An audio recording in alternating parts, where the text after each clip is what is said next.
لوگو جو چیزیں زمین میں حلال طیب ہیں وہ کھاؤ، اور شیطان کے قدموں پر نہ چلو، وہ تمہارا کھلا دشمن ہے۔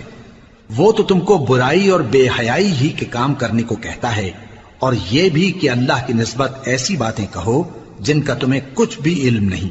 اور جب ان لوگوں سے کہا جاتا ہے کہ جو کتاب اللہ نے نازل فرمائی ہے اس کی پیروی کرو، تو کہتے ہیں نہیں، بلکہ ہم تو اسی چیز کی پیروی کریں گے جس پر ہم نے اپنے باپ دادا کو پایا۔ بھلا اگرچہ ان کے باپ دادا نہ کچھ سمجھتے ہوں اور نہ سیدھے راستے پر ہوں، تب بھی وہ انہی کی تقلید کیے جائیں گے۔ جو لوگ کافر ہیں ان کی مثال اس شخص کی سی ہے جو کسی ایسی چیز کو آواز دے جو پکار اور آواز کے سوا کچھ سن نہ سکے۔ یہ بہرے ہیں، گونگے ہیں، اندھے ہیں کہ کچھ سمجھ ہی نہیں سکتے۔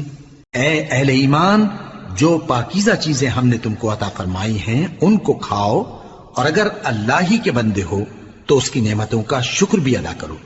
اس نے تو تم پر بس مرا ہوا جانور اور لہو اور سور کا گوشت اور جس چیز پر اللہ کے سوا کسی اور کا نام پکارا جائے حرام کر دیا ہے۔ ہاں، جو مجبور ہو جائے بشرطے کہ اللہ کی نافرمانی نہ کرے اور حد ضرورت سے باہر نہ نکل جائے، اس پر کچھ گناہ نہیں۔ بے شک اللہ بخشنے والا ہے، رحم کرنے والا ہے۔